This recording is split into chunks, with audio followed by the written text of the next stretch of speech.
If I take one more step past this point, I will be completely burned and utterly destroyed beyond all recovery.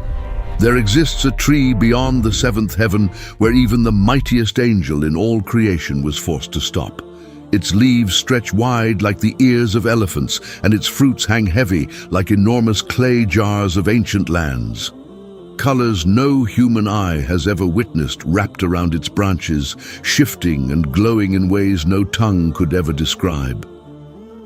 Then what did you see beyond that place where everything in creation reaches its absolute and final end forever? Before we start, where are you watching from? Drop your country name in the comments below. If you already done, let's begin the journey. What the Messenger of Allah witnessed past that boundary changed the course of every prayer Muslims would offer until the end. There was a night unlike any other night in the entire history of this world since Allah created the heavens and earth. It came during the darkest chapter in the life of the final messenger, a time when grief had swallowed the city of Makkah. The beloved wife, who had stood beside him for 25 years, had returned to her Lord and left this world forever. The uncle who had shielded him from every enemy and every threat in Makkah had also departed from this life completely.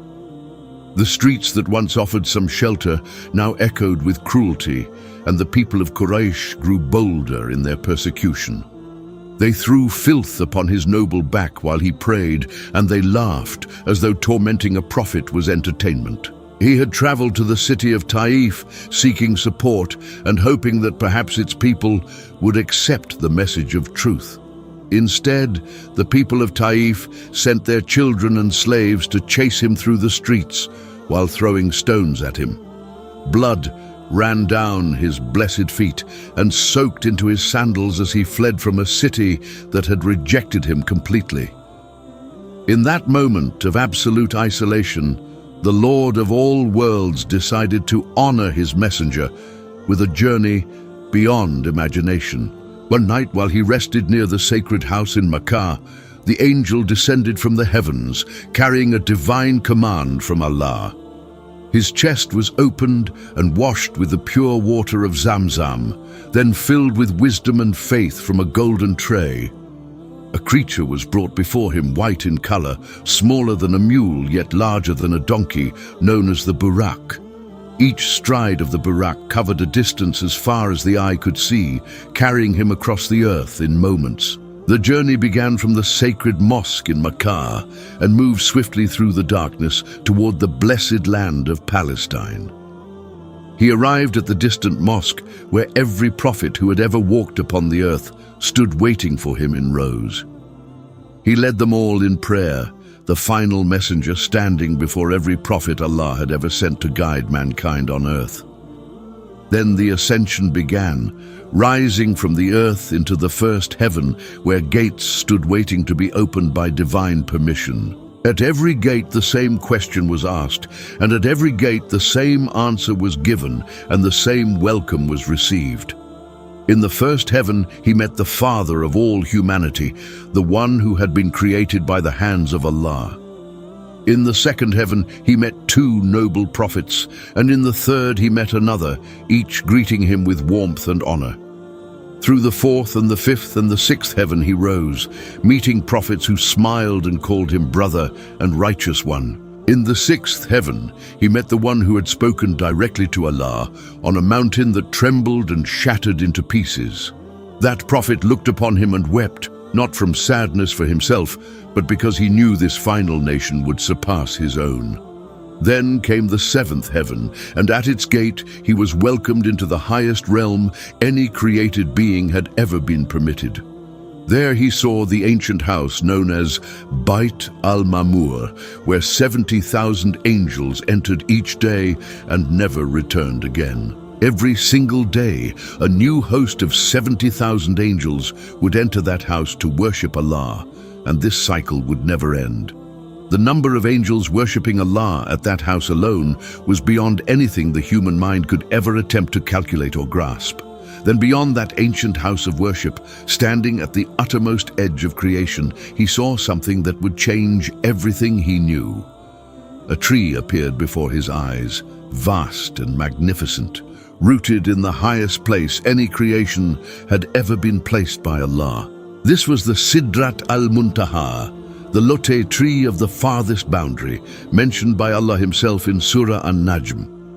Its fruits were enormous, resembling the great clay jars made in the ancient Arabian town of Hajr, heavy and full beyond description. Its leaves stretched outward, wide and mighty, like the ears of elephants, casting shade over distances no human mind could ever measure. 4 rivers flowed from beneath its roots, 2 of them hidden and flowing deep within the gardens of paradise, beyond all sight. The other 2 rivers were made visible upon the earth, and the angel confirmed that these were the great Nile and the Euphrates. Everything that ascended from the earth found its limit at this tree, and everything that descended from above began its journey here. The knowledge of every angel reached its boundary at this tree, and no winged creation had ever been permitted to pass beyond it. This was not simply a tree of leaves and roots, but a boundary set by the Lord of all that exists in creation. It stood as the final marker between the created world and the realm that belonged only to the majesty of Allah alone. And what covered that tree and what shrouded its branches would shake the foundations of everything the messenger had witnessed on this journey. As the messenger of Allah stood before the Sidrat al-Muntaha, something began to happen that no words could ever fully capture. Colors began to descend upon the tree, wrapping around every branch and every leaf in layers of light beyond all human understanding. These were not colors that any eye had ever seen on the earth, nor colors that any tongue could name or describe. They shifted and moved and glowed with an intensity that overwhelmed the senses, transforming the tree into a sight beyond all creation. The Prophet himself, the most eloquent man to ever speak the Arabic language, could not find words to describe what covered that tree. In the authentic narration, he simply said that it was shrouded in colors indescribable, and he left it at that without elaboration. Think carefully about what this means, for this was a man who had been given the most comprehensive speech among all of mankind. Yet standing before the Sidrat al-Muntaha, even his blessed tongue reached its limit. Unable to translate what his eyes were witnessing fully, some scholars explained that what covered the tree were angels so numerous and so radiant that their presence changed its entire appearance completely. Others narrated that butterflies made of gold descended upon it, sent by the command of Allah to adorn the boundary of all creation. Whatever it was that covered that tree, it was a sight reserved for the eyes of the Chosen One and no other living soul. The Quran itself recorded this moment with words that still echo through the centuries and will continue echoing until the Day of Judgment. Allah said in Surah An-Najm that the sight of the Prophet did not wander and it did not overreach or turn away. His gaze remained fixed and steady, disciplined and obedient, even while standing before the most overwhelming spectacle any created being had ever witnessed. This single verse tells us something extraordinary about the character of the one who stood at the edge of all known existence. He did not look around wildly or stare greedily at the wonders surrounding him, because his heart was focused entirely on his Lord alone. Lesser souls would have been consumed by the beauty and the terror of that place, lost in the magnificence of what surrounded them. But the heart of the final messenger was anchored to something far greater than anything the heavens or the tree could ever offer. He was not there as a tourist marveling at the scenery of the heavens, but as a servant answering the call of his master. And it was precisely this quality of perfect servitude that earned him the honor of going where no other creation had ever gone. Now, standing beside him at the base of that great tree was the angel who had accompanied him through every heaven without hesitation. This was the same angel who had carried revelation from the throne of Allah to the earth for centuries without ever growing weary. This was the angel whose true form had 600 wings, each wing so vast that it covered the entire horizon from edge to edge. This was the mightiest angel in all of creation, the one entrusted with the words of Allah and the delivery of divine guidance. Yet, at the Sidrat al-Muntaha, something changed, and the angel who had never faltered in obedience came to a complete and sudden stop. He could go no further, for this was the boundary that Allah had set, and no creation could cross it regardless of rank or power. The mightiest angel ever created stood still at the roots of that tree because even 600 wings could not carry him beyond. This was the place where the knowledge of angels ended, where their power reached its final limit, where creation itself confessed its weakness. Every angel that had ever been created and every angel that would ever be created found the edge of their existence at this tree. Beyond this point there was no map, no guide, no precedent, and no creation had ever been granted permission to take a single step. The silence at that boundary must have been unlike any silence that had ever existed in the entire universe since its very beginning. Behind them lay every heaven and every angel and every prophet and every wonder that the messenger had witnessed on this blessed journey. Before them lay the unknown, the realm that belonged to no creation, the space where only the permission of Allah could carry a soul. The angel had fulfilled his duty with perfection, delivering the messenger to the farthest point that any created being was allowed to reach. But the journey of the messenger was not finished, for Allah had not brought him this far, only to stop at the boundary. There was something beyond the Sidrat al-Muntaha that awaited him, something that would define the worship of every Muslim until the final hour. The command that would be given beyond that tree would echo in every mosque and every home and every corner of the earth forever. It would become the pillar upon which the entire structure of faith would rest, unshakable and unchanged through every generation of believers after him. The messenger of Allah was about to step beyond the place where all creation ends and enter a nearness known only to his Lord. And what happened in that space beyond the tree remains one of the greatest mysteries and greatest honors in the entire history of existence. The messenger of Allah moved forward alone, past the boundary where every angel and every created being had been commanded to halt forever. Behind him stood the mightiest angel in existence, unable to take a single step further, fixed at the roots of that great tree.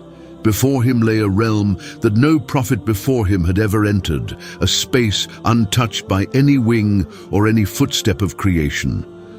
He was no longer walking through the heavens as he had been, for the heavens themselves had ended at the Sidrat al-Muntaha. This was something beyond the structure of the seven heavens, beyond the boundaries of everything that had ever been built or formed by creation. No human tongue has ever been able to describe what existed in that space because it belonged to a reality beyond all human frameworks. The Quran honored this moment with a silence of its own, revealing only what Allah chose to reveal and concealing what He chose to conceal. Allah said in Surah An-Najm that His servant saw the greatest signs of his Lord at that place beyond the boundary. The word greatest was chosen by Allah Himself, and when the Creator of all things calls something great, no mind can measure its weight. These were not simply wonders or miracles, but the greatest signs, the most tremendous realities, shown only once to only one soul in history. Scholars have discussed for centuries what those signs might have been, yet the full truth remains with Allah and with His chosen messenger alone. What is known with certainty is that in that space beyond all creation, the commandment of prayer was given directly without any intermediary.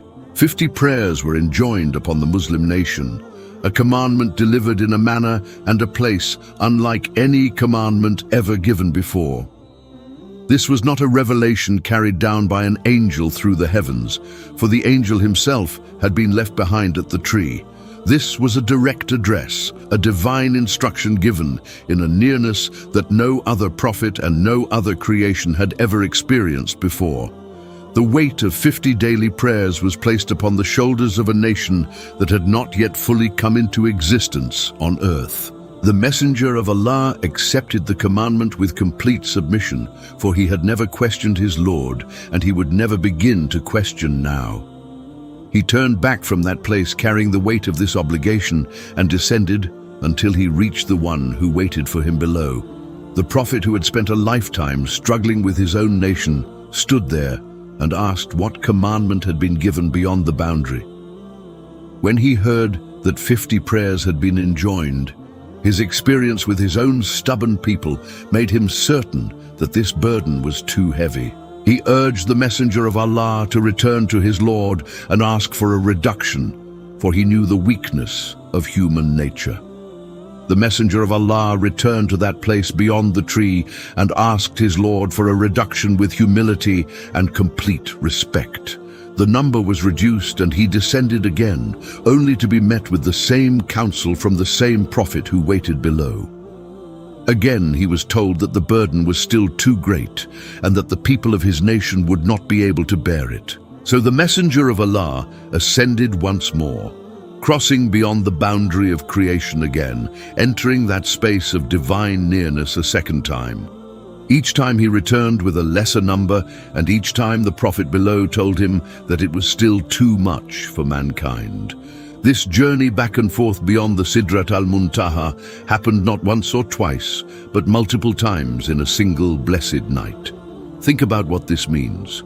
For each crossing took the messenger past the point where all creation ended and into the presence of divine majesty. No other soul had ever crossed that boundary even once, yet the messenger of Allah crossed it again and again out of mercy for us. He was not asking for himself, for he would have gladly prayed 50 times each day without hesitation or complaint or any trace of weariness. Every return journey beyond that tree was an act of love for a nation he had never met, people not yet born on this earth. He was advocating for men and women who would come centuries later, believers who would struggle with 5 prayers, let alone 50 in their lives. The number continued to decrease, from 50 to 40, from 40 to 30, from 30 to 20, from 20 to 10 daily prayers.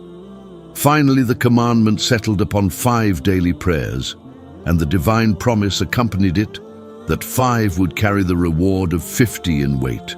When the prophet below urged him to return once more, the messenger of Allah said that he felt shy before his Lord to ask again. That single statement reveals the depth of his character, for even in a place of unimaginable honor, he maintained perfect manners before his Creator. He could have asked for less, and perhaps the number would have been reduced further, but his shyness before Allah held him where he stood. And so the 5 daily prayers were sealed in that space beyond the Sidrat al-Muntaha, born from a journey no creation had ever made. They were not sent down through an angel or written upon a tablet carried through the heavens by any winged messenger of divine revelation. They were given face to face in a nearness beyond all nearness, making the prayer the most sacred gift ever carried back to this earth. The messenger of Allah descended from that place beyond all creation, carrying within his heart a gift that would outlast every empire built on earth. 5 prayers, sealed by the Lord of all worlds, carried in the chest of a man who had just stood where no creation ever stood. The weight of what he had witnessed pressed upon his soul, not as a burden, but as a light that would never fade or dim. He passed the Sidrat al-Muntaha once more on his descent, that great tree still shrouded in colors that no tongue could ever name. Its enormous leaves still stretched wide like the ears of elephants, and its fruit still hung heavy like the ancient clay jars of Hajar. The 4 rivers still flowed from beneath its roots, 2 hidden in paradise, and 2 pouring out upon the earth as the Nile and Euphrates. Every detail of that tree was burned into his memory, not as a dream fades with the morning, but as truth that never weakens. He passed through the seventh heaven once more, where the ancient house of worship still welcomed its 70,000 angels who would never return again. He passed the prophets who had greeted him on his way up, each one of them knowing that this final messenger had been honored above all. The prophet who had urged him to seek reduction in the prayers stood witness to the mercy that had been secured for the entire nation. 50 prayers in obligation, reduced to 5 in number, but preserved as 50 in reward, a mercy so vast that only Allah could have ordained it. The descent continued through every heaven until the earth appeared below, dark and silent, unaware of the journey that had just shaken all of creation. The city of Makkah lay sleeping under the same stars it had slept under every night, not knowing what had changed above its ancient walls. The same streets where they had mocked him still wound through the valley, and the same houses where his enemies slept stood unmoved and unchanged. But everything had changed, for the man who returned to that city carried something that would reshape the spiritual life of every generation after him. When the morning light broke over the hills of Makkah, the messenger of Allah spoke about what had happened during that single blessed night. He told them of the journey from the sacred mosque to the distant mosque, and then the ascension through the heavens beyond all known creation. The disbelievers laughed and mocked and slapped their knees in ridicule, declaring that this was the greatest proof that the man had lost his mind. They ran to his closest companion, the one they thought they could shake, hoping that this impossible story would finally break his faith and loyalty. They told him that his companion claimed to have traveled to the distant mosque and back in a single night and ascended through the heavens. Without a moment of hesitation, and without a shadow of doubt crossing his face, he responded that if the messenger said it, then it was true.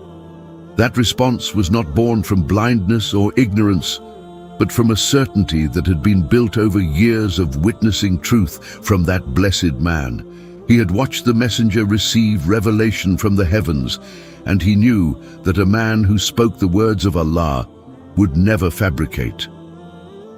On that day, he earned a title that would follow him through all of history, a title born from his refusal to doubt for even 1 second.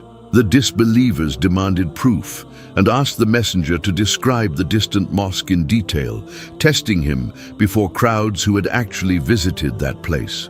Allah brought the image of the distant mosque before his eyes, and he described it pillar by pillar and gate by gate without a single error. Some who listened fell silent because the description was perfect, and they knew that a man who had never visited could not have described it so. Yet even perfect proof was not enough for hearts that had chosen arrogance over truth and pride over submission to the Lord of all creation. The rejection of the disbelievers did not diminish the gift that had been given, for truth does not depend on the acceptance of those who deny. The 5 prayers remained unshaken by mockery, unweakened by disbelief, standing firm as the greatest act of worship ever given to any nation on earth. Every prayer that would ever be performed by any Muslim in any corner of the world traces its origin to that journey beyond the heavens. Every prostration that any believer would ever place upon the ground was born in that space beyond the Sidrat al-Muntaha in divine nearness. Every whisper of supplication in the quiet hours of the night carries within it the echo of that moment when 50 became 5 by mercy. The prayer was not an invention of men or a tradition passed down through culture, but a commandment given beyond the boundary of all existing creation. No other act of worship in any religion on earth can claim such an origin, delivered in a place where even the mightiest angel could not enter. This is why the prayer holds the position it holds in this faith, standing as the first thing every soul will be asked about on Judgment Day. This is why abandoning the prayer is not treated as a minor matter, because what was given in such a manner demands to be honored completely. The scholars of this nation have said that the prayer is the dividing line between a servant and the abandonment of faith in its entirety. It was carried back from the greatest journey ever undertaken, past the greatest tree ever created, through the greatest heavens ever built by Allah alone. And the one who carried it back would spend the rest of his life teaching his nation how to stand before their Lord in devotion. The journey of that single night ended, but its impact never ended, for the echoes of what happened beyond the heavens still reach us today. Every time a caller raises his voice to announce the prayer, he is calling humanity back to the gift that was carried from beyond creation. Every time a believer stands on a prayer mat and lifts both hands to begin, a connection is made to that night above the seventh heaven. The prayer is not merely a ritual performed out of habit or tradition, but a living bridge between the earth and the throne of Allah. It was designed in a place where no angel could enter and delivered through a journey that no prophet before or after would ever repeat.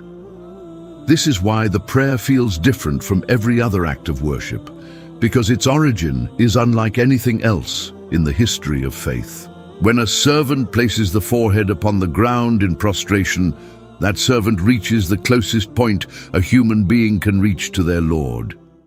The Prophet himself said that the nearest a servant comes to Allah is while that servant is in prostration, bowing before the Creator of everything. This nearness in prayer mirrors the nearness that was experienced beyond the Sidrat al-Muntaha on that blessed night when the commandment was first given. Every prostration is a small echo of that great journey, a reminder that Allah invited His servant to the highest place and gave him prayer. The tree that stands at the boundary of all creation still stands there now, unchanged and eternal, marking the limit where all knowledge of creation ends. Its leaves still stretch wide, and its fruits still hang heavy, and the colors that no tongue could describe still wrap around its mighty branches. The rivers that flow from beneath its roots still pour their waters upon this earth, and the Nile and the Euphrates still carry that heavenly connection. Every time a person looks upon the flowing waters of those rivers, they are looking at a stream whose origin lies beneath the greatest tree ever created. The angels still cannot pass beyond it, for the boundary set by Allah has never been lifted and will remain until the day all creation ends. Only one soul was ever given permission to cross that line, and he crossed it not for glory or power, but for the sake of his nation. He went back and forth beyond that boundary again and again, not for himself, but for every single person who would ever say a prayer. That is the love the Messenger of Allah carried for people he had never seen, believers who would come generations and centuries after his time. He stood in the most honored place in all of existence, and his concern was still for the weak and the struggling among his future followers. He worried that 50 prayers would be too heavy for the farmer who works under the sun and the mother who tends to her children. He thought of every soul that would carry the weight of life on this earth and asked his Lord for mercy on their behalf repeatedly. This is why the scholars have said that no one loves this nation more than the Messenger of Allah, and his actions prove it beyond all doubt. Now consider this carefully. For the 5 daily prayers sit waiting for every single believer, yet so many walk past them as though they cost nothing. A gift that was carried from beyond the boundary of all creation is neglected by the very people for whom the messenger made that journey. He crossed the point where even the mightiest angel was stopped, and he did it multiple times so that the prayer could be made easy for us. Yet there are those who find even 5 prayers too heavy, unaware that a prophet wept and a messenger journeyed so that 50 could become 5. The prayer is not a burden placed upon the backs of believers, but a mercy that was negotiated with love at the highest point in all existence. Every missed prayer is a missed meeting with the Lord of all worlds, a door left unopened, a gift left unwrapped and forgotten on the shelf of life. The Sidrat al-Muntaha stands as a reminder that there are limits to all creation, but the mercy of Allah has no boundary and no end. The tree marks where creation stops, but the love of Allah for His servants continues beyond every limit and every horizon and every boundary ever known. This is the secret that the Sidrat al-Muntaha holds within its mighty branches, that beyond the end of everything, there is still the mercy of Allah. It teaches that no matter how far a soul has wandered from the path, the door of return is always open and the prayer mat is always waiting. It teaches that the same Lord who honored His messenger with that journey is the same Lord who waits for every servant to simply turn back. The 5 prayers are not chains that bind the believer to the ground, but wings that lift the soul toward the place where mercy has no limit. Every prayer is a small ascension, a brief journey from the dust of the earth toward the heavens where the messenger once walked among the angels. Every prayer is a chance to cross a boundary of the soul, to leave behind the weight of this world and stand in the presence of Allah. The Sidrat al-Muntaha still stands at the edge of all creation, and the gift that was carried from beyond it still waits 5 times every day. The only question that remains for every soul who hears this story is whether they will honor what was given or let it slip through their hands. A tree beyond the 7th heaven holds the secret of the greatest journey, and the prayer you were given is the proof that you were never forgotten. The messenger carried it back from beyond the farthest boundary so that every believing soul could taste a nearness that even the angels were never granted.